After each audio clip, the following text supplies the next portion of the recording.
Again, getting dive bombed by butterflies and birds. Um, I'm sitting on the porch in my robe this morning, hoping y'all can hear the noise that I heard all morning. Um, Back yesterday to pick up my front porch after the storm that was in the yard and driveway. Kim actually had a tree come down on her house. She's okay, but man, it was close. House is okay. It was just really close. Um, had to weed my little vegetable garden, and I've got some stuff I need to check on and grab some more clothes. I forgot my ear medicine up here, so I've got it in, and I'm sitting on the front porch of my robe. But I wanted to check in and let y'all know the last couple 3 weeks I really enjoyed my time on the front porch. And I'm going to be completely rude, and this is going to sound, oh gosh, I'm sorry, the aroma.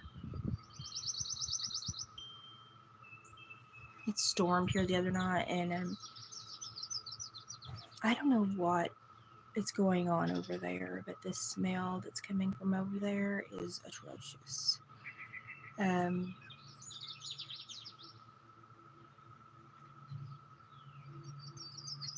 anyway, I got home just enough to do this, grab some clothes, grab my ear medicine, and be back down the hill because mom's got Monday and Tuesday appointments that I'm splitting with dad. And we're waiting for some test results. And I got home and I realized that I had really gotten used to the silence that had been here the last few weeks, and the birds that had came back, and the butterflies that had came back, and of course the cicadas are humming right now. But it had been really quiet here, and I could sit on my porch at any time during the day and really not have to hear anyone or anything. And maybe a concrete truck or a concrete plant when they were emptying or filling a truck. But I'm gonna be completely rude and selfish, and I know that my neighbors have gone through a lot. Um, but they're trying to clean it up. I say trying to clean it up. If there's an action verb in there, but there was one person, if that, over there for the last several weeks. The one person is now turned into 5 or 6. Not only did they drop the other unit right on my fence, which is apparently not legal. There are like 4 people living in it and 2 or 3 people living in an RV. They're not hooked up on any septic. They're not taking the RV anywhere to dump it. They don't even have a vehicle that will pull the RV. The bank guy just happened to be taking loan. Where they update the loan pictures because we're almost got it paid back off. Where we sent it would be Blue Jay, where we sent Haley to UT and she graduated. We finally about got it paid off again, and we're within the last year I think. And he said he had to update the file. He came out to take new pictures, and he was like, "We can't have that." Something about the homeowners insurance and contractual deed violations on their behalf or something, and how it would affect us and our property that they have a vested interest until we get the loan paid off. And I just kind of shrugged. So I've been through so much the last few months. I don't care. I have to kind of stay here and not really focus on anything else and just take care of me and myself and I. But when I got home yesterday after being down on the farm for quite a big stint, and the peace, most notable thing, as soon as I got home, was the voice that cut through the air that you could hear probably a quarter to a half mile away, and the groaning, the screaming, the yelling at each other, the trying to clean up their trailer that burnt, but in the process, not wanting to throw anything away, put it in more piles in their backyard. They've already got like 20 piles in their backyard before anything happened to their home. Um, I'm not sure if they have a plan, if they know how to go about this, if they understand um, the detriment that is happening to their land and everyone else's land that's attached to it, while they seem to be sitting on their haunches and doing very weird things like sorting through things that should just be put in a skiff to be thrown away, stockpiling burnt metal that's not going to be accepted for scrap because it's not worth it anymore because it's not metal that they really want. Um, but to each his own. But at the same time, I have to sit here and go,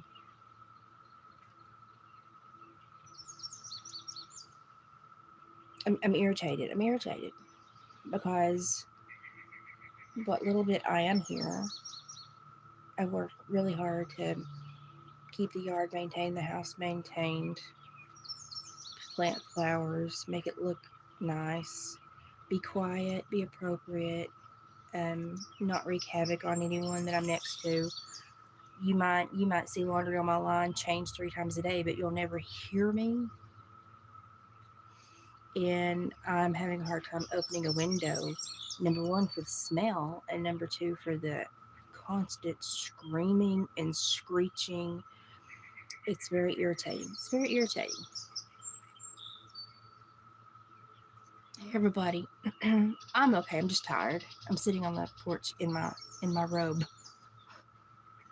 I got up this morning and was crocheting, finishing my grandson's little snuggle slug that I'm working on, and I get on mom and dad's schedule, and then I'm constantly flipping between schedules back and forth. But I've got to get stuff done and go back down the hill tonight or tomorrow. Is that a black snake or a limb in my yard? And we'll see if it moves in a minute. I don't know. It could be Ernie, the resident's black snake. Anyway, I know that sounds really inconsiderate because of what they've just been through. Hear me out. I would never, number one, drop a building 12 inches from a property line, move 4 people in it, not have a restroom, a septic, roll in an RV with 3 more people, not have it linked to septic. Um, David was like, he was like, there just more people kept appearing last week and moving into the RV, and he was like, I don't know what's going on over there, but he's like, I know that they don't have it hooked up on septic, and I know, he said, they're not going anywhere to empty a holding, and he said nothing's being hauled out, so it's got to be being disposed of inappropriately. Um, and the smell that's beginning to come from over there, which a lot of it is just the stuff that burnt, that got wet, that's been left to pile. But there's been an added aroma the last few weeks since more people have showed up. The thing that bothers me is there's been like 2 or 3 women show up to move into an RV with somebody that just got out of prison. Follow me on this. I'm a retired parole officer. Nobody has a job over there. They literally have nothing to their names, bless their hearts. Lord love them. But they seem to attract everybody and their grandpa. We can all imagine why. And I don't know how they think they fly under the radar. um, it's just annoying. It's annoying. It's annoying. It's annoying. I don't want to have anybody over when I'm up here to visit. I don't want, because of the smell and because of all the sound and the screaming and the, I don't know how they're going to present themselves, what they're going to be dressed in, or how they're going to speak. It's very frustrating. So I'm grabbing clothes, I forgot my ear medicine, and going back down the hill for more tests with mom this week. And it's just been irritating. And I sit here and I'm like, everyone should sit still at some point in their life and take stock of what they bring to their environment. And I try to do that a lot. That's why I try to be quiet, be respectful, show people that I care by putting effort into what I own and what I maintain, and by being a quiet neighbor and less provoked. Now, I can have a mouth in 5 seconds. If we need to have a problem, we'll have a problem. But I'm normally, quite respectful, and you don't hear me. You might see me, but you won't hear me. I'm very quiet. I don't play loud music.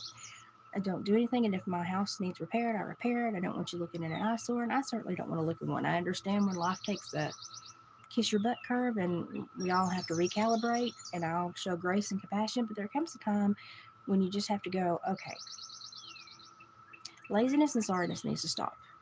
Laziness, sorriness, and handouts need to stop. And you need to, number one, if you're going to be doing something on your own, like trying to clean up this site, you need to know the laws behind it, know the safety regulations behind it, and you need to understand what you're doing to yourself, your land, and your neighbors when you are not properly maintaining a demolition and biohazard sites, basically.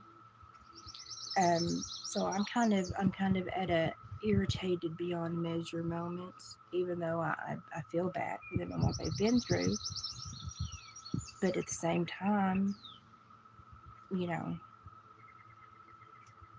anybody else in that position would be under the same regulations and mandates as anyone else. And it's just that the rest of us would know about them, heed them, and be expected to live by them.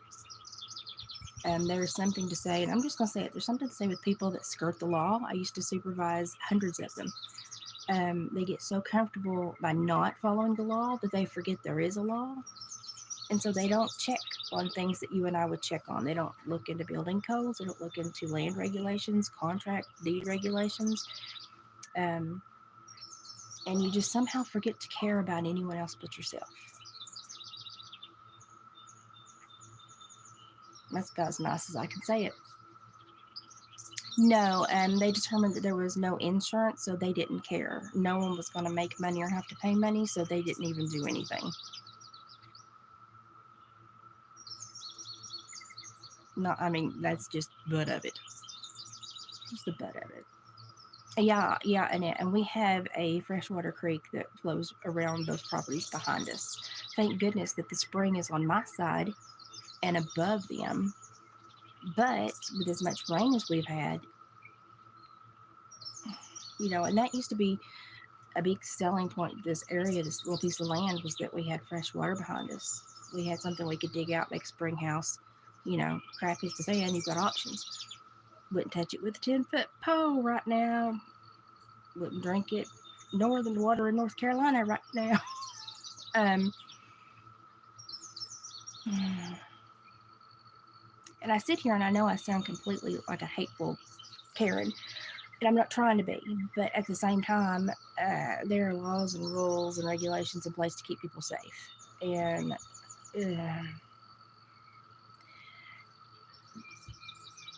I've just seen them thumb their nose at everything and everyone. And I'm just irritated. I'm so irritated. So irritated.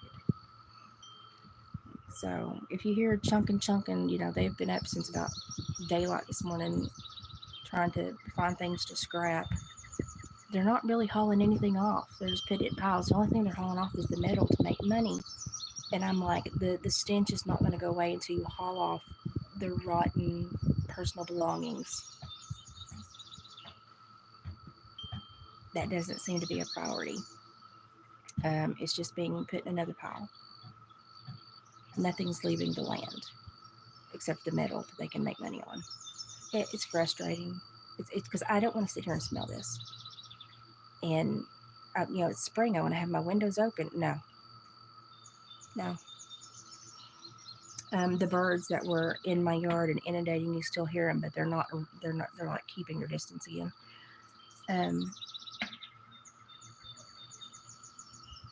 I don't know what to think. This is where living in city limits or in a metro area helps, because things are enforced so much more appropriately. But when you live out in the sticks, they don't always enforce them. Or if they think there's no newspaper article or nothing they can run on for their office again, they just turn a blind eye. And the wind's blowing. It smells so bad.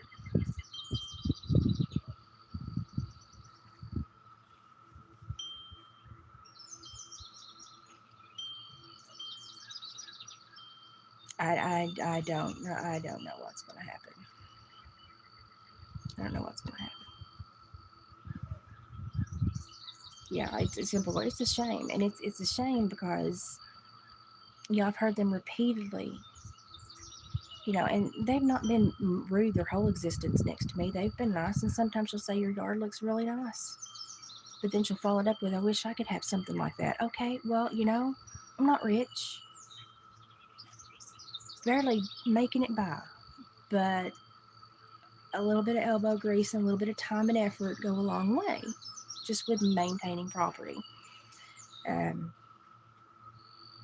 and it's that mindset where something's supposed to just land in your lap, and you actually have to work for it, and that's like a foreign concept, and it bothers me. Bothers me. Well, the guy that was taking pictures for the bank said that, I mean, I understand they have a vested interest in this place until we get it paid off, which they're not worried about us not paying the loan. And we had paid it off, and then Haley got into UT. We sent her to UT.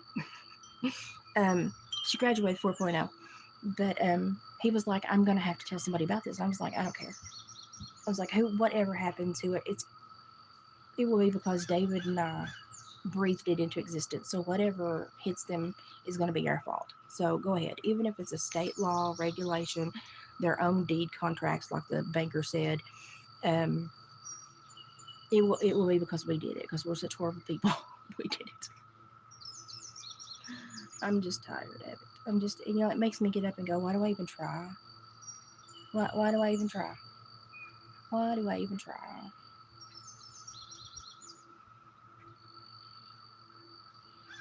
It's frustrating. It's frustrating. Yeah, things don't just happen. You have to work. And even now with them working, it's like the goal is to scrap the metal. It's not to clean up the mess. It's not to improve the condition of their property after what occurred. It's to scrap what will bring the money and just pile the rest. Nothing is leaving the land.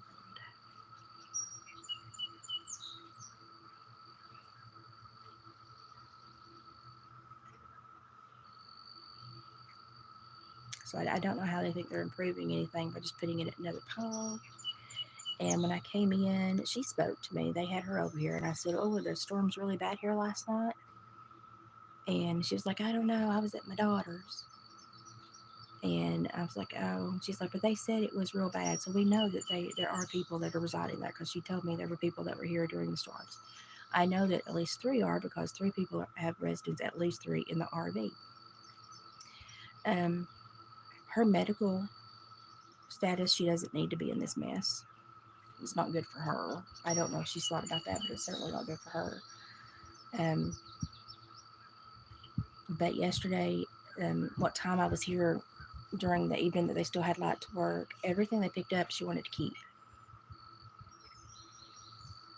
Rotted nastiness, and she wanted to keep it. But like I said, there's been nothing leave this land. There's been no truckload of anything leave this land except for metal that they can make money on. No, it's not good for anyone. And of course, I'm not here a whole lot, but still, this is the time of year I should be smelling honeysuckle. I don't smell honeysuckle. I don't. It's not honeysuckle. And that concerns me greatly. Greatly. Listen, guys, my husband has a fur shed. You know, he has to work really hard at keeping stuff clean. And so he has to lime stuff down regularly. And I mean, replace, you can see where he spends a lot of time on his worktops. He replaces worktops and flooring routinely. And, there are things you have to do. Number one, just so you're not a big slob, and so you don't infringe on anyone else with what you do. And trapping and tanning it's a dirty business, and there are steps you take to make it. You sit in my house and my yard, and you can't tell what he does in that building. That's how you should always strive to be. But David was like, he's like, they've just been a bunch of people move in all week. And he said, what bothers me is, he said, they're not going anywhere during the day. He said, and they're there every night. And he said, he's been trying to keep up the sitting on the porch every morning, but it's getting harder. And he said, I've been doing that every morning just to kind of take assessment. And he said, I will tell you that as they're cleaning that up, he said, no one's bathing. There's no running water over there. And he said, for 4 days, they all wore the same clothes. I know they have clothes because, like, every community aid program in our area has gone and purchased them clothes. Like, took them to Walmart on shopping sprees. I arranged it with 2 area charity shops to help them with clothing. I stressed I wouldn't give them money necessarily because of issues, but y'all get that. But I would definitely take them and help them buy them clothing and shoes, and I gave them clothing and shoes. Um, you can't you can't tell. You can't tell.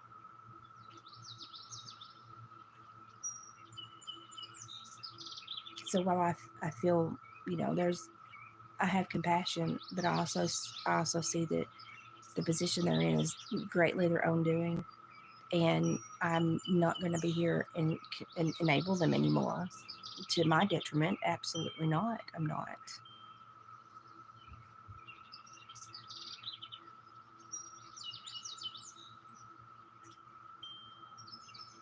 See, Annette, you understand. You take steps, and you have things that you can replace easily, that are financially inexpensive, that you can replace easily, and then you have other things that are metal that can be cleaned down, and then you have other things that can be limed and stuff like that. You, even when I had barns and horses, my neighbors never smelled them. I'd strip down those stalls and lime them. You didn't smell my horses. You didn't smell my barn. My dad would have thumped my noggin if you could have. I don't know. It's frustrating. And so since I've been home, and let me tell you, they changed my thyroid medicine dose a few weeks ago, and it's really wreaked havoc on my system. And I'm gonna have to call her tomorrow and be like, I can't continue this dosage because it's throwing me back in what feels like my thyroid being shut down. But I can tell that since I've been home, just with the extra screeching and screaming and yelling, and it's not peaceful anymore. Um, my anxiety has just. I'm glad I'm not here. A hux, I couldn't stand it. Because eventually I would be like, would you shut the up? I've heard you for 10 hours today. Just shut up. If you got that big of a problem to scream at somebody for 10 hours, just go have an altercation and get it over with. Um, but I mean, it's just that nobody's thinking about how it affects everyone else. But now, when we were actually building our addition, legally you can't start until like 7:30 on the weekends. There's a law. We knew it. We would actually start around 8.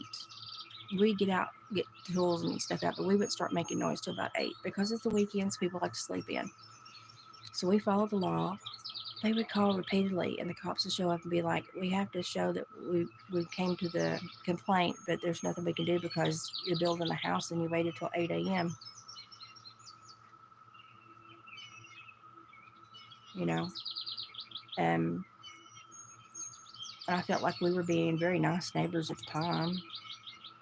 Just improving the property. But now we've lost around 14,000 on our property in the last 7 years. It's just plummeted because of the state of the neighbors, and now it's. I mean, I guess we're lucky that we built everything and we maintain everything and we're simple living. But I mean, you couldn't live here to turn a profit on land. Absolutely could not. Yeah, I know. That's it. You do what you can do, and it's frustrating when you do what you can do, and you look at other people that are doing nothing, nothing.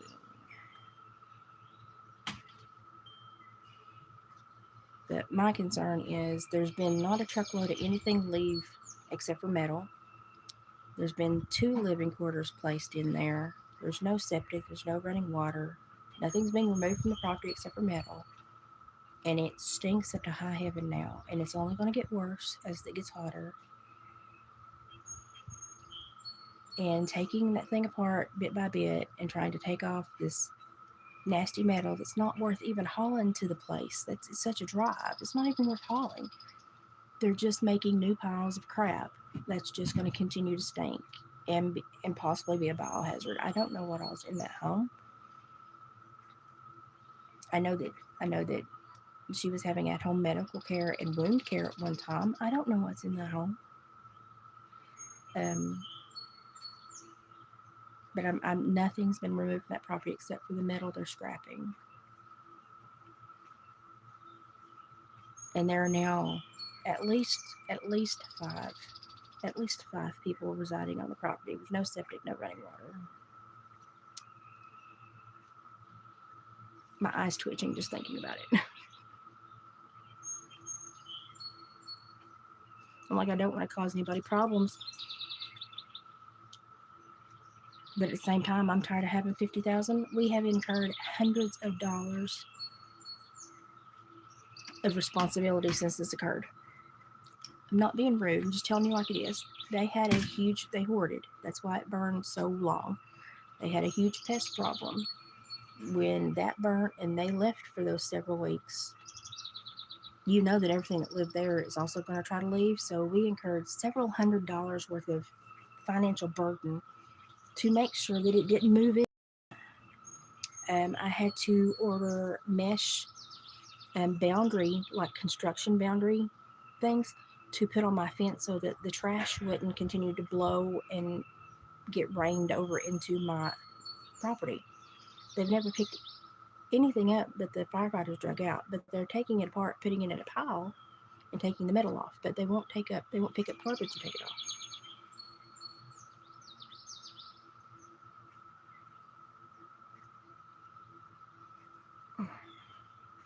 So I don't know. And I just want to go, this wasn't just a hardship on you. I understand life took a big turn, and I'm greatly apologetic for that. But when you start over, you do kind of need to follow the law. I mean, they're just throwing fiberglass out in the yard, fiberglass insulation out in the yard, taking the metal. Where's that gonna go? I mean, they're not hauling it off. Yeah, it's being imposed upon me, and I'm about done being imposed upon. I'm really trying to be nice. I'm really trying to be nice. And I'm really trying to say, okay, they're working within the bounds that they know. But that's not true because they violated the law, been to court. They know that there are things that they need to know that they don't know, and yet they routinely deviate from the wind's blowing in from the legal side of things and skirt the law. Now y'all know the first thing you do is you check out building codes, land regulations, contract and deed restrictions.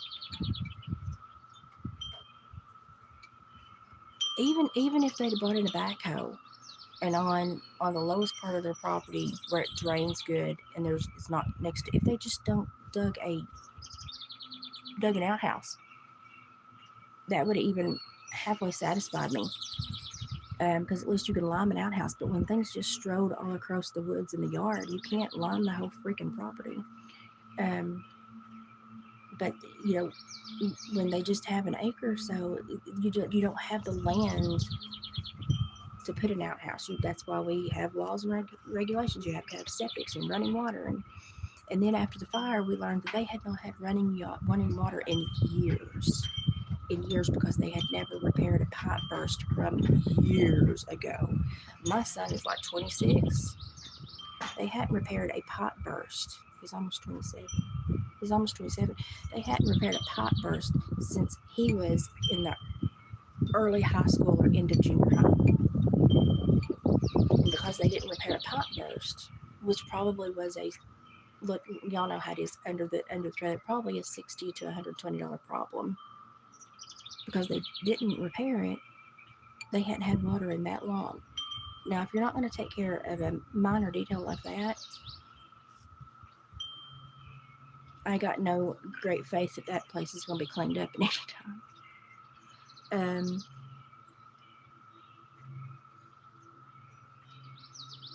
But you know, she kept saying we've got to get this cleaned up so we can put the other one in. The other what? Even if you get that moved, you need to have your septic checked because it melted down into it. You're going to have to replumb everything. You're going to have to, you know, get a new pole. Your electrical pole burned up. You're going to have to get a new pole, a new box. You know, there's still thousands of dollars of stuff you've got to do before you can put anything new there. And the thing that you did drop there is illegally dropped right on my fence line and has no foundation and has no bathroom. And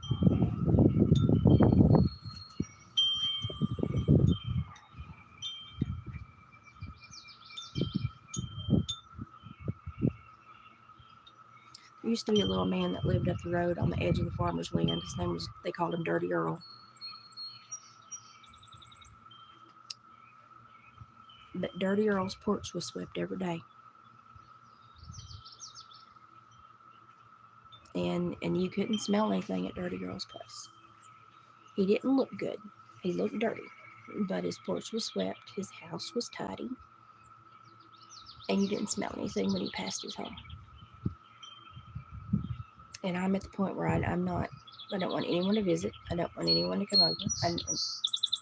I'm almost ashamed to live here.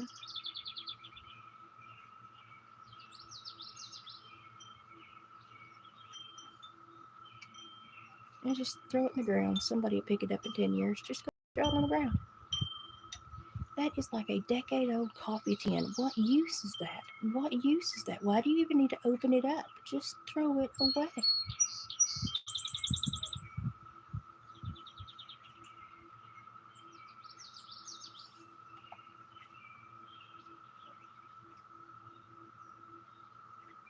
What we have here is emotional hoarding. And we're starting to see the crux of it. I'm just going to be flat now. I have a master's in psychology. I'm just going to be flat out honest. What we're seeing here is the crux of medical, mental, and socioeconomic crossroads where they failed themselves. They've been failed by public school and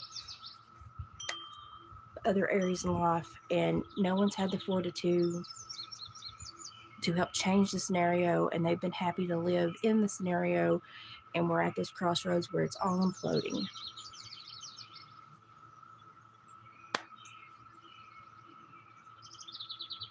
And with some of them that are 70 plus years old, there's those habitual routines are not going to be changed at this time.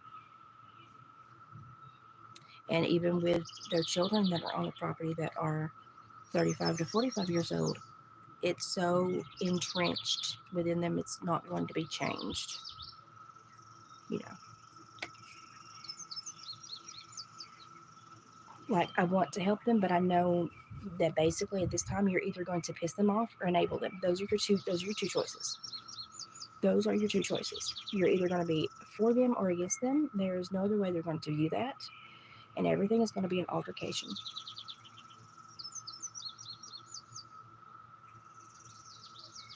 And I don't mind confrontation if it needs to be had. I just wish that at some level some self-assessment would occur. I'm and I think that's probably anticipating, expecting too much. But if you're gonna touch everything over there, throw it away. Throw it away. If you're gonna have to touch it to move it to a new pile, throw it in the bed of a truck.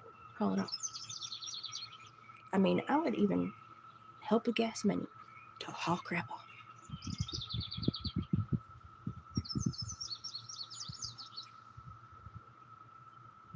Oh, and yeah, listen. While government still has daycare programs that they've not bettered the home, Having, oh, the smell.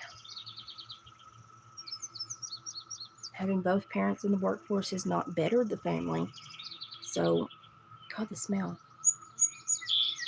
So these programs to get more parents out in the workforce and put these kids in daycare, the aroma is about to kill me. God. Now, I grew up with taxidermy. I have a tough stomach. I can gut a hog and not blink. That stinks. Shoot. You know how it makes you sticky mouth waters? That's what that just did to me. But anyway, they've kept these daycare programs going for like almost 70 years when there's no empirical data that show it works. But let's keep doing it. It's because, number one, they have control of your children. Number two, they have control of you in the workforce. And financially, they have you by your nose and other areas of your body. And it works for them because it's not working for anyone else. And then people become dependent and they become sedentary beings that just make themselves okay with mediocrity. And then you have what I'm looking at. And y'all, I'm not well to do. I'm poor as a church mouse. But I have expectations of myself. And they're of myself. They're not of somebody else to help me. They're of myself. David, he got the new job. He starts Monday. The week in between the old job and the new job like to kill that man. We didn't go ask for any aid. We didn't sign up for crap. Nobody's buying my groceries. We just harnessed down and buckled down and said, okay, we got to thin the soup out for a few weeks. Didn't look at anyone else. That was an us problem. It had to be remedied. He made a decision on a bad employer and it bit him in the butt. And he's mad about it, but he's mad at himself. So he's going to a new job. Lost some money on the hour, but as long as he's working, he's happy.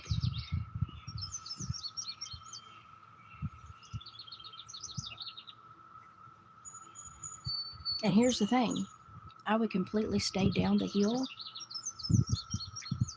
but Dave was like, you need to travel back and forth. Number one, so nobody knows where I am because of the court issues going on with a crazy neighbor that's on meth that likes to shoot at people. I don't know why I'm still here. But he said between these two and the way that all the decent people moved out, he said if they find out my new schedule and then they know that you're not here, they'll pack everything we own off.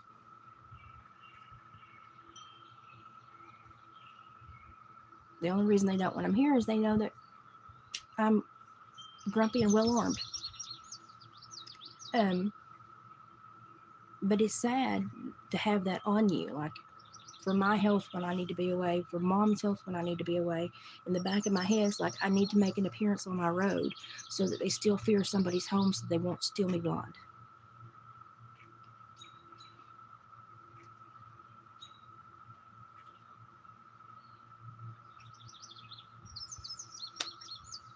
And I don't want to get used to living in that mindset. That is just atrocious.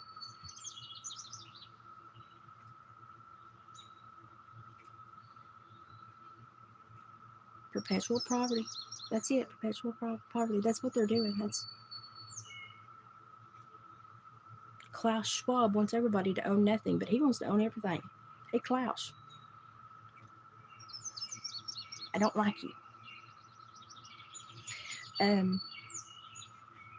I just hope the wind does not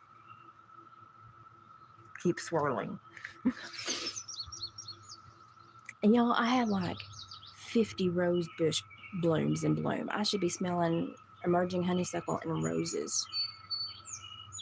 I don't smell nothing but crap after this rain and storms. It stirred everything up again. And it stinks to high heaven. And they've been up there stirring stuff and then take the metal off and just throw in the fiberglass insulation on the ground. Put it in order a skiff. I talk to a church and see if they'll help you order a skiff. I mean, there are ways to ask for help that people go, okay, that's the right way to go about it. And there are ways that you shouldn't. sitting on your butt and sticking your hand out and saying, I'm going to live here on this trash heap, not care what it looks like to anyone else, and I'm going to scrap the metal, and I'm just going to make more piles, and then I'll roll something new in.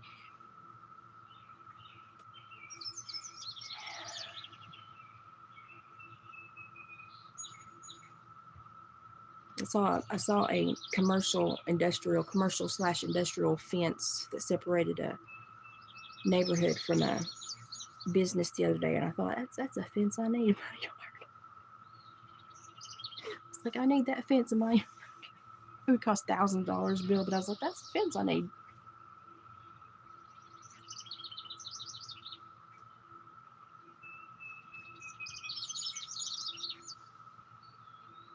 Oh, and yeah. I still, when I smell the rose bushes here, it makes me feel like I'm 8 because Granny had those roses in her yard too. Don't take your door frame down till you get the rest of it down. You want the thing to fall on your head? You gotta walk through there, dude. Don't take that header off that door frame. You're gonna find out the hard way.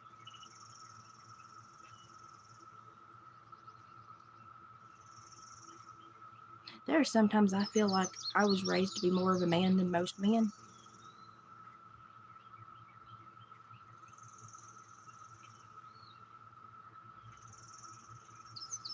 Don't take that header off that door frame, idiot. You're walking through it 50 times. Don't. Steal something else. You got how much metal still on the top and the side, and it's going to come down on you if you weaken that wall anymore. The rest of it's burnt out.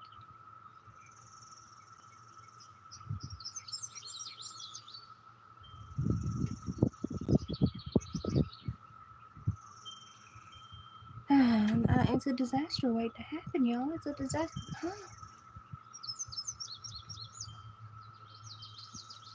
Why would, when you have the whole thing to tear down, would you start with your doorway?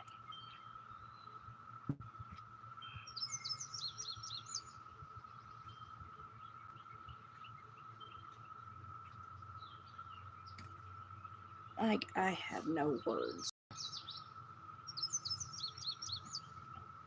I have no words. Hi, Chelsea. No, honestly, I feel like since this fire, my whole channel has been like, wah, wah, wah, like an Eeyore mode. And I swear I'm not. Like, even through all this crap that David's been through with jobs and all this stuff, my health and it's changing my medicine and the way it's made, I've been like, hey, you know something? I got more than most. I got more to be happy about. People in North Carolina don't even know where their loved ones are left. You know, look at the positive. Look at the positive. It's really hard to look at the positive when you're smelling somebody's poop and rotted debris that apparently they're immune to. And he's tearing down his door frame. How are you going to get in and out? Because that metal is going to push you right down.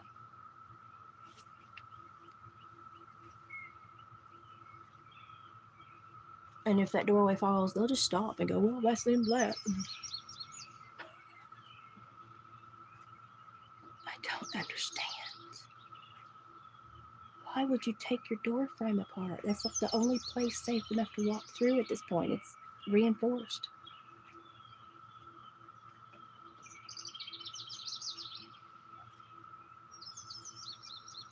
Mr. Oh, he's got one piece of wood out of the header. Oh, he's got half the frame out. I'm not responsible for somebody else's ignorance. He's pushing 80. He ought to know.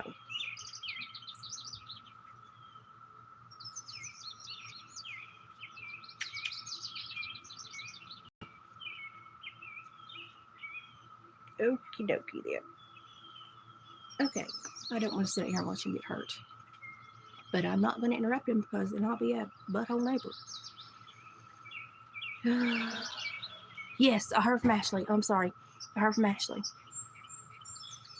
She was out, like anyone in our subgroup would be, she was out getting donations.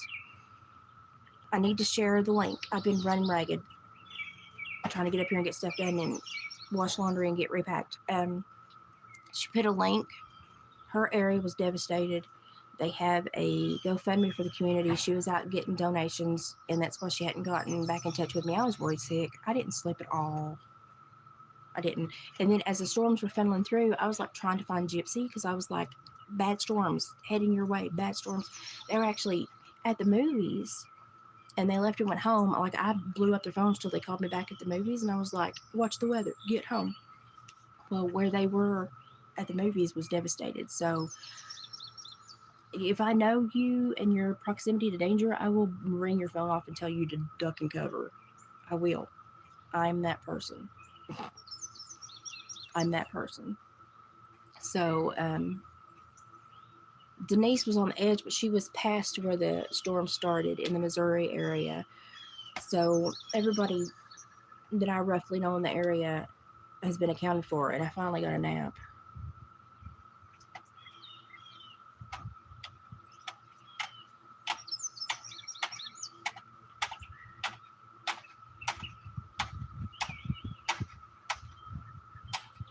Hang on.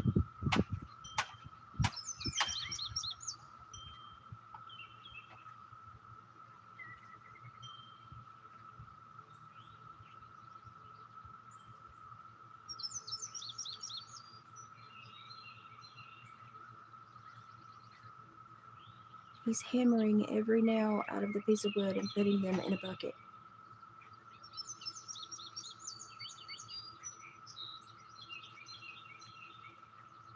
Why? There are not enough nails in that thing to make you any money. And if that's the rate we're going to clean this property at,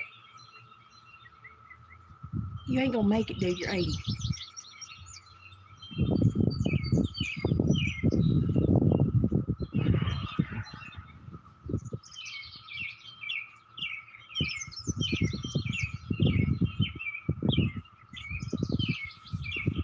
I'm frustrated. I'm frustrated.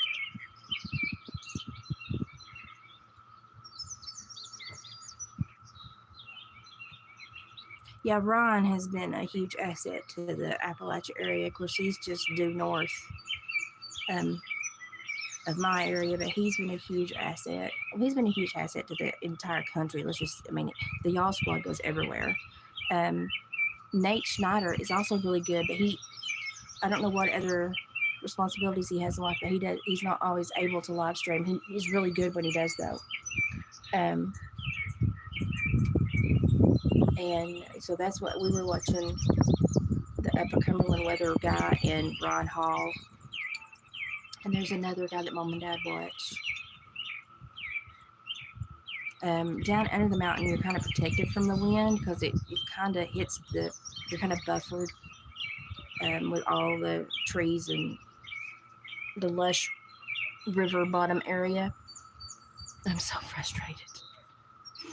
And but up here, there's no wind break, and it just hits the top of the mountain and just bowls you over. And so the wind damage up here was a lot worse. Like literally, my front porch stuff was in my driveway. It was sprinkled from the porch to my driveway. So I spent like an hour picking stuff up, and then I'd sit for a minute, and then I'd walk and pick something else up, and I'd sit for a minute. I'd walk, pick something. And it took me a while, but I got my porch back together, and then I weeded my little vegetable area. And I'm container gardening, don't worry. Don't have to worry about me having anything in the ground this year. Oh, wait. Oh, the cicadas are horrible here. Oh, my, it's like a rah. But you can tell who's moved in here who's never like lived off of pavement in their life because they're like, does somebody's tractor have a bad belt somewhere? Is somebody working on machinery? And I'm like, it's bugs. But they didn't know. Hang on, I've got a message review.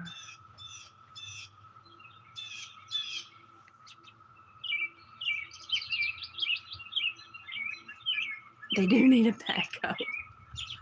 I was thinking that thing. I was just like, just knock it down and pick it up, put it in the skiff, and take it off. Just take it off. Oh yeah, there'll be a lot of very happy fowl this year because of the cicadas. But yeah, they're humming up here this morning. They've been extremely loud down the mountain. Um, David said they were just aggravatingly loud where he was cutting wood the other day. Like he gets out and cuts storm damage from last year off of people's land for free just to have the firewood.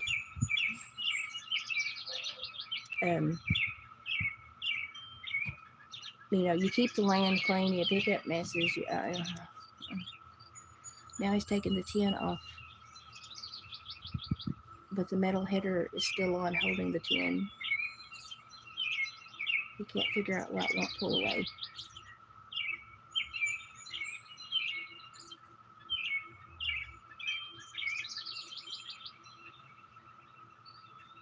I'm confused. I'm confused at his confusion. Let's just say that. I'm confused at his confusion.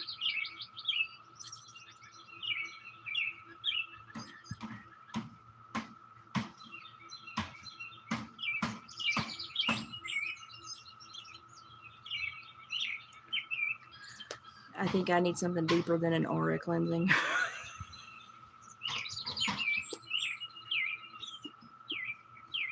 I think I need turpentine.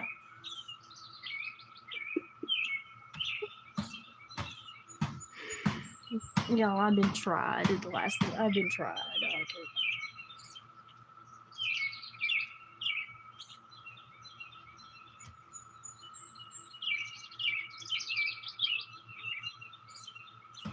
I mean, I feel really bad. I mean, I really do. No one should be in a position like that, but at the same time, the 3 ton of crap that you kept in your house from floor to ceiling is not helping.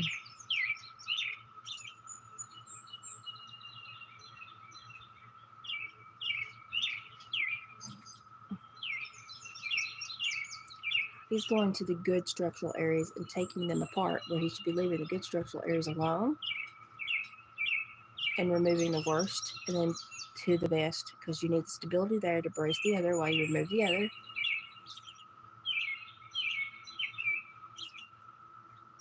But like I said, they're going after metal that they can scrap or good pieces of wood that they can sell. Anybody with half a brain won't buy it, but they're even taking the nails and putting them in a bucket. Ain't worth nothing. It's such a testament to so many syndromes that occur.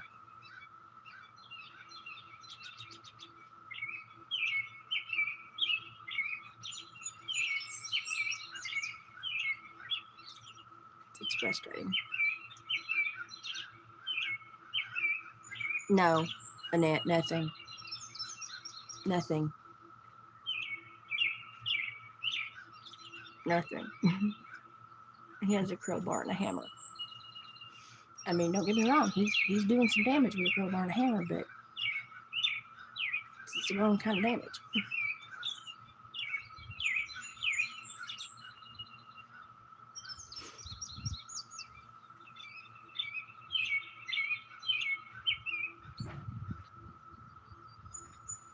I like, when I need to clear my mind, I used to just go sit in the hayfield and watch the cows, or go sit and watch the horses, or just sit outside and watch an insect try to tackle the world. It'll give you some perspective. And I was starting to get used to sitting on the porch and having those few moments of quiet reflection. That's gone. But since this last rainstorm and the heat's been pretty bad the last several days, the aroma, and don't get me wrong, since the 5 people showed up, the aroma has compounded. So there's not a lot to enjoy here right now. I like watching dragonflies too. They look like little fairies when they fly over the water. That's what I used to think they were when I was a little kid.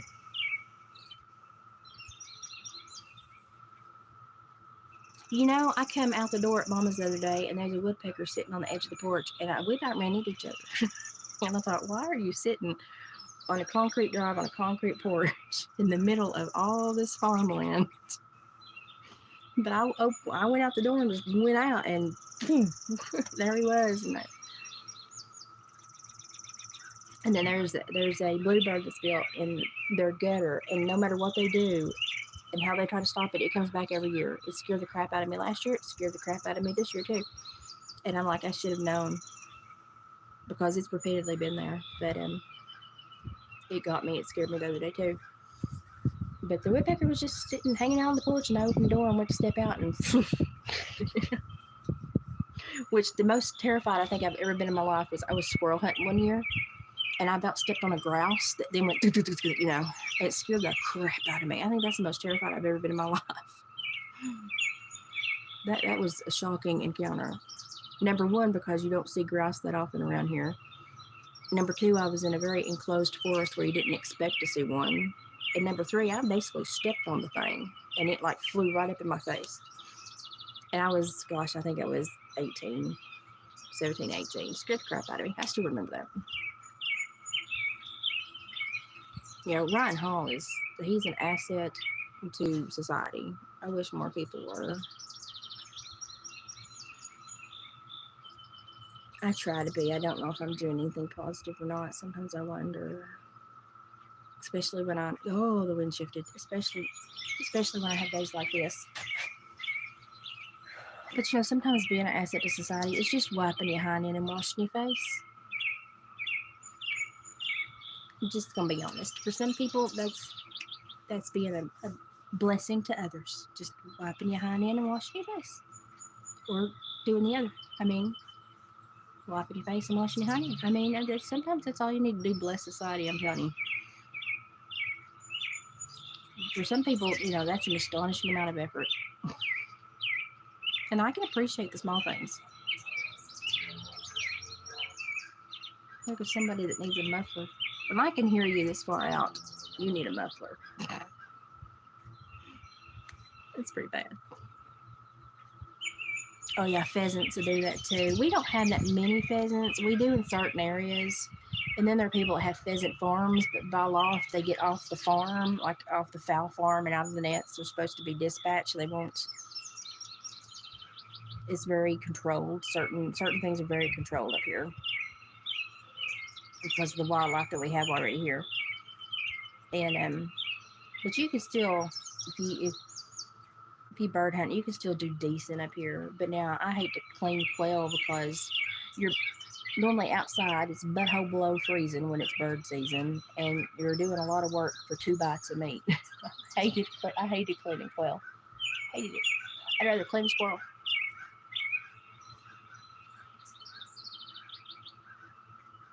I don't know where he went. I guess he's on the backside.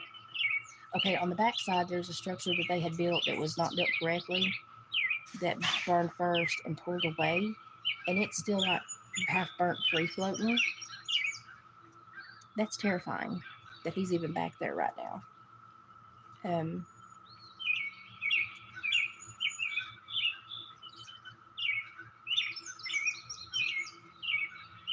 and the thing is that I helped them get in touch with so many agencies, and I know that they touched back because her daughter told me, yeah, they're helping. And it's good that there are these helplines out there, and I know that they've been given thousands of dollars of aid. That's how they come up with this building, and probably the RV, and how the son got his 3 new girlfriends. Shame. Anyway, let me tell you what. If I went through something and somebody was kind enough to bestow that upon me, you would be able to see where I put that aid, because I would shine it every day, sit it on a shelf, look at it, be thankful for it, call it precious. I other than the RV and this thing they dropped next to my fence, I can't. I don't know. It's been like there's been no mental growth after this huge tragedy.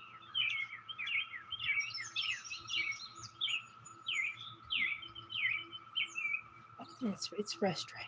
It's frustrating because this is a huge learning and growth experience here. It should be. You certainly don't sit back on your heels and expect anything to change on its own when it's sitting there looking at you and it's your responsibility. But like we know that if they end up leaving this property, we have no option but to just build a fence. Number one, we're not going to buy the property. You couldn't give it to me. There's too many EPA violations and other issues going on there. I wouldn't touch it with a 10-foot pole. Nobody else is going to buy it. Our little part of the horseshoe is the most desirable because it's got water, fresh water access, and a boundary forest. That one, it backs right into a little tiny little neighborhood over there on the backside where they cut up that farmland and put a little neighborhood. So it's basically an intermediary tract, and nobody's going to want it, especially in its state. I mean, nobody wants to assume the cleanup.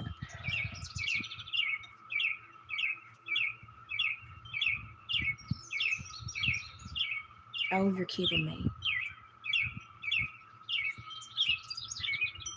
Okay, in the process of tearing down the home, a board that they've had missing on their front porch for about 7 years, maybe 10, they replaced.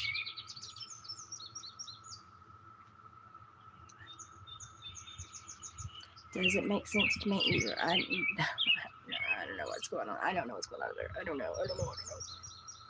Anyway, I'm frustrated. That's where I'm at this morning. I'm trying to be thankful. And, I've got 2 window frames that have been busted by hail, and I'm like, oh, okay, well, we need to replace those, and we're gonna have to restain them, and I'm gonna have to restain them like multiple times so that they match the rest of the stain on the house, because we had the house restained last year. And like, I can get hyper fixated on stuff like that, so I don't think I could overlook a big tragedy. I'd be like, let's clean it up, let's move forward, let's get going. And so it's foreign. Oh, the wind shifted again. It's foreign to me to not have motivation. Even with my health and stuff, I'm still highly motivated, but I'm sure it's foreign to them to have motivation. And I'm trying to be aware and meet them in the middle. But I mean, if it's a state law or regulation or a building code, you just have to follow it. You just have to follow it. And I see them running smack into a lot of crap that they are not prepared for, because they're not prepared. Anyway, I'm going to go inside, eat a yogurt, and contemplate life. On the plus side, it's not supposed to be as warm, and then like middle of the week, it's actually supposed to get back in the 50s here. So maybe the aromas will slow down for a day or two. I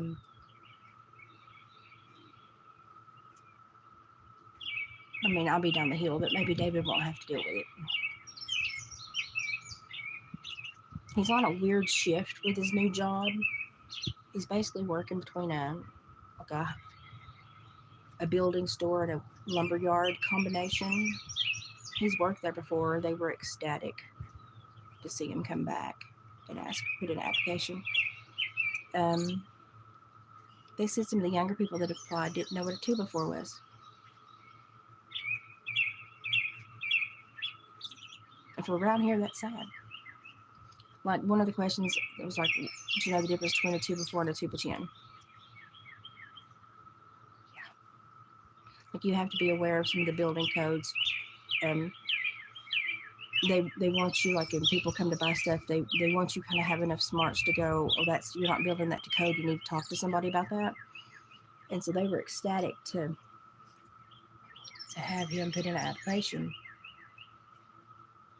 I thought that was strange, because around here, most everybody, well, as I sit and watch this, I say most everybody knows quite a bit. But I'm getting a heap and helping a no, they don't this morning.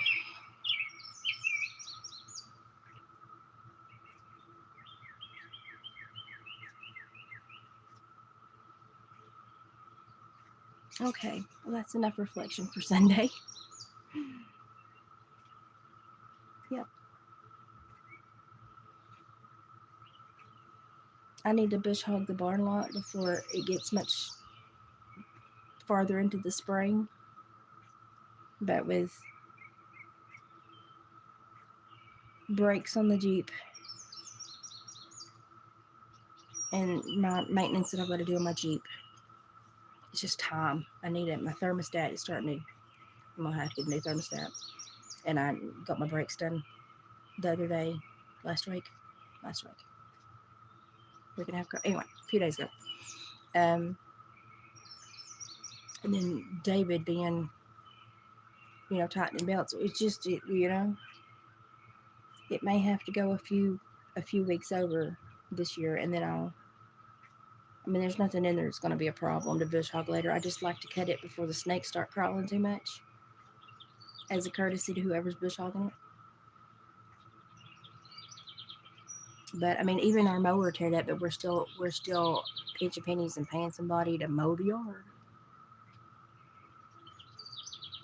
because you don't want your yard to be a hayfield. Unless you want hay, you know. Anyway, it's just been a weird couple months. If you followed me, it's just been a weird couple months. And I was up crocheting when David decided to get up, and he was fiddling on his phone saying he was posting something. I haven't looked. Did he post something? I probably should have looked before I got on here and went live. Oops. I heard a cow. I heard a mad cow. But he went off to, I don't know if he's working on, he said something about a hog trap because they've got a nuisance permit on that property. And then he said something about firewood. I don't know what he's doing this morning. He skirted out and I was still crocheting. And I had gotten up middle of the night. I could not sleep, and I had snuck up to the living room and turned the TV on real low and was just sitting there crocheting. So I'm going to now take a rest and just try to focus on good things. But y'all, I'm telling you, take 5 seconds at some point in your life, in your different age brackets, reflect how you send out a ripple effect in your community, reflect how you affect your immediate environment. And I'm trying to be positive, and I'm trying to be compassionate, and trying to be kind. It's running out, the tank's getting empty. But at the same time, expect it of yourself. Also, teach the people around you to expect it of themselves as well. It's a mutual agreement thing that everyone in society should do from time to time. Um, and, when you purchase property, do backgrounds on your future neighbors. I can't tell you in depth how important that is. And of course, I worked in the criminal justice field after I moved here and I finished my education. I got sucked into the criminal justice field. And knowing what I know now, I never would have purchased here had I taken my own advice and done that before we moved here. So your surroundings are very important. To a certain extent, you are very responsible for them. Now, if you own land and then the next tract comes up and somebody else moves there, you can't control that often. But you jump into something,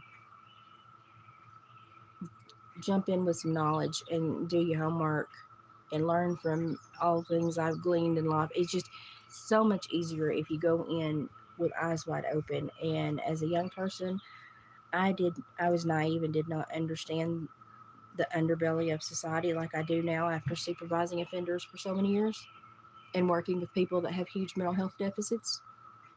The most critical thing I can tell anybody is self-reflection, self-assessment.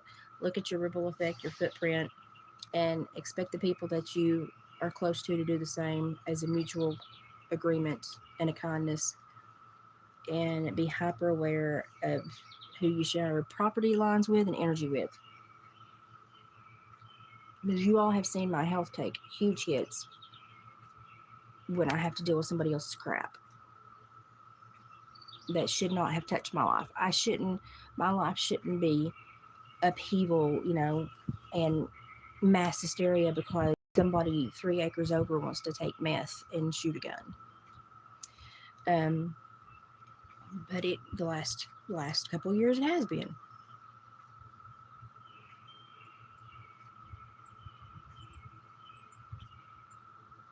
And I know that we're losing that capability as a society because we are so focused internally that we don't think about the external components. We think that everybody else is responsible for everything that we feel and see, but a lot of it we bring upon ourselves. And it's just be aware,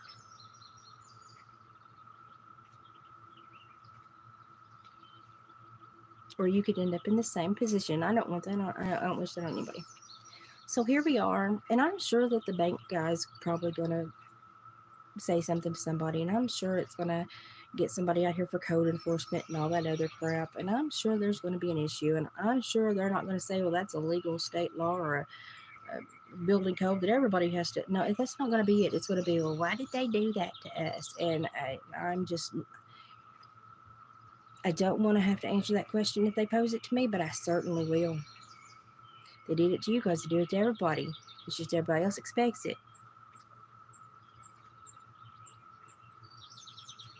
There are certain things you can't skirt your whole life. You'd think after so many legal infractions you would figure that out. But I guess we're hard to learn. So here's another learning gracious episode. Take note.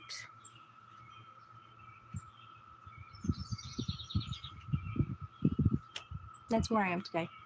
Okay, try to have a good day. I'm gonna get out of this wind. I have smelled lots of smells in my life, but this is one that I really can't pin.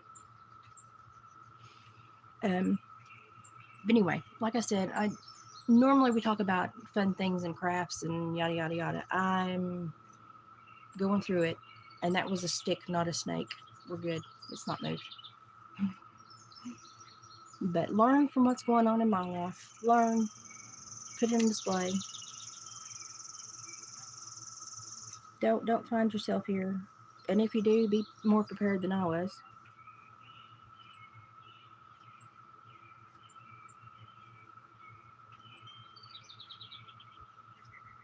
We must have had a lot of wind too because we got quite a bit beat down today. My will is beat down. Think about everybody in the Somerset and London areas in Kentucky because y'all, that was an F3 or F4 tornado. There was a guy that was on he was on his front or back porch and he took video of it. It looked like a wedge, like Great Plains tornado. Our landscape here is not conducive to that. And the fact that we keep having these huge weather anomalies where they should not occur or where they shouldn't occur with such magnitude. I mean, we've had huge floods in temperate rainforests.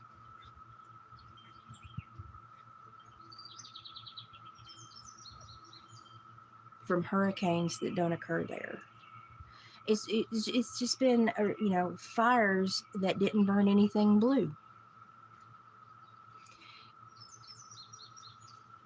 Great Plains tornadoes that take miles and miles of flat land to amp up and gain the strength to do this damage, and yet they're doing the damage in short-lived tornadoes, but multiple tornadoes spawned by the same storm that doesn't seem to be impacted by the terrain that normally eats up a storm. It's just very weird. Y'all have watched me with, I said the weather is weird. That tornado, they dropped 2 or 3 the other day, and they routinely tracked southeast. Normally, no matter where a storm drops a tornado, it will spin northeast. There's just a lot of weird things occurring, and think about the people that have been put in these positions. Keep your butt down and your eyes up. Stay aware. And I left that book with Dad because I was coming up here I knew I wouldn't be able to read in the quick time I had to come up here and do laundry and repacking at my medicine. I have medicine in my ear, so don't fuss at me. But he was really interested in that book, so I left it with him for the night that I was going to be up here. So we'll dig back into that as soon as I get back down there tomorrow. I don't know if I'm going to go down tonight or first thing in the morning. I haven't made my mind up. With the aroma, I might go down tonight. Oh, the wind shifted again. Um, but just do a little bit of research, be curious about things, and watch more than just your little section of geography and land. Look at the rest of the world. There's a lot of stuff going on that's really, really strange right now. It doesn't make a lot of sense from a physical, environmental, geological standpoint. It doesn't make a lot of sense. The earthquake that we had here in my area the other day felt more like an impact and a shudder. We've had a few earthquakes here because, obviously the New Madrid fault line is amping back up for a doozy. Mark my word. Normally we get the shimmy, shimmy, shimmy, shimmy, shimmy, shimmy, shimmy, shimmy, and it does that for 30 seconds or more, and it might do it 2 or 3 times. This was more of a boom, boom, boom. About knocked me. About flipped me out the bed. It hit that hard. And the funny thing is there are a few news stations that talk about it, but for the majority, most of the news stations have not even spoken about that earthquake. So I find that very strange. Very strange. But I'm just curious. I'm curious by nature, and I'm wondering what the heck's going on. Maybe one day we'll know. One day I will know. Don't know how long I'm going to wait to have to obtain that knowledge, but I'm curious now.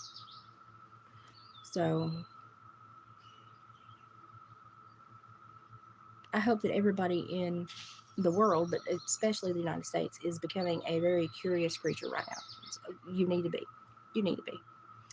And of course, if you are one of those curious individuals, go to the Odyssey platform and look up the Synergy channel, PSINERGY. You'll find Miss Sabrina Wallace, and the aha moments will just begin to happen. What else? I guess the only other thing I need to do is shameless plug for Dave and his Etsy store, which is Hillbilly Heart Decor. So it's www.etsy.com/shop/Hillbilly Heart Decor. I think he put a little steer hide on there the other day. I give him some crochet. I don't know if he's got it up yet. I really should check before I come on here live. I'm really behind, but I'm really busy. I'm really tired. But go and see what he's got. I know that I'm working on a coyote fur mantle, and I think he is currently doing a barter. We have a lot of trapping friends that are in better areas like the north and up toward the Canadian line and up toward Alaska, and he's working a barter for some of the skunk pelts and beaver pelts that he's got coming out. As soon as he tans them, he's working a barter for an elk hide. And if he does that, then we'll be able to offer an elk hide at a much better price for somebody looking for, and it's like a big elk hide. I forget the width, but he said the length is like 80-something inches. It's a big elk hide.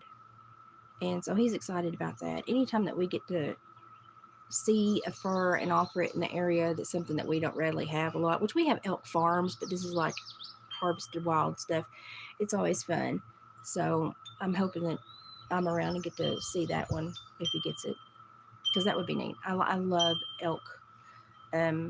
I used to go to a restaurant for lunch that had an elk head. I called it my boyfriend. Took a picture with it every time I was there. But I think elk hides are like one of the most beautiful hides, and so I'm excited that he's working this little deal.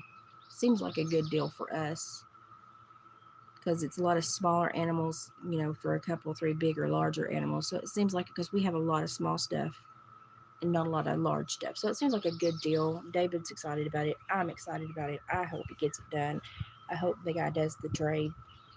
And I think it'd be neat to see that. So I do have stuff that I'm excited about. I don't know. I come up here after a few days in a calmer place and just get overwhelmed again, but that's okay. I'll duck back down the hill and have a few more days to breathe. and toss up some good energy for Mom. She's dealing with some health bubbles. We don't really know what all is going on. She's overall still really good, but there's just been a couple things that the doctors are checking out because they're just a little worrisome. So they're checking it out. So toss up some prayers for Mom, and I will try to remember as soon as I sit down and have time. I will try to put on the post page, the community page, the fundraiser for the Kentucky area where Ashley is located to raise money for that community, as they were pretty heavily devastated. So it's going to be important to everybody to pitch in and help. So much of Appalachia is just getting hammered right now.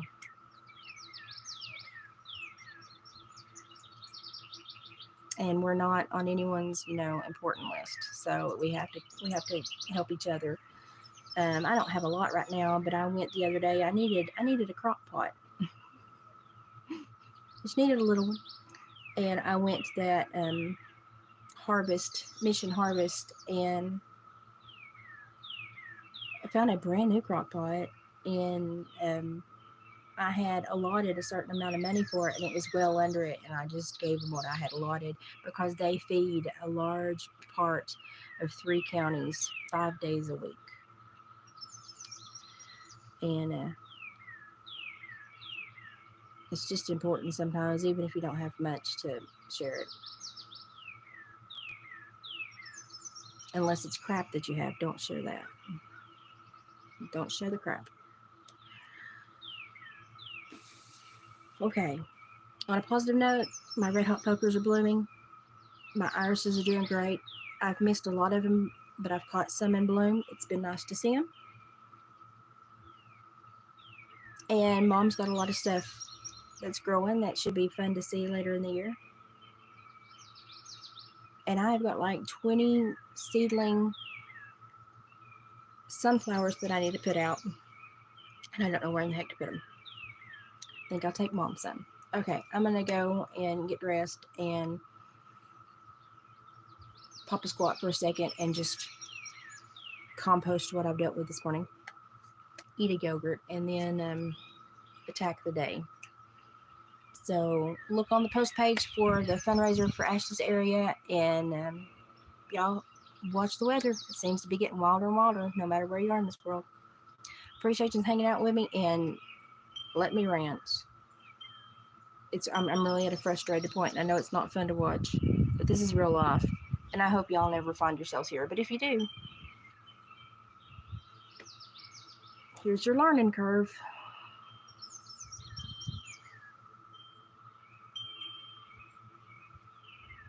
And he's back for the rest of the door frame. Okay, I'm going to go inside before somebody gets hurt. Bye, guys.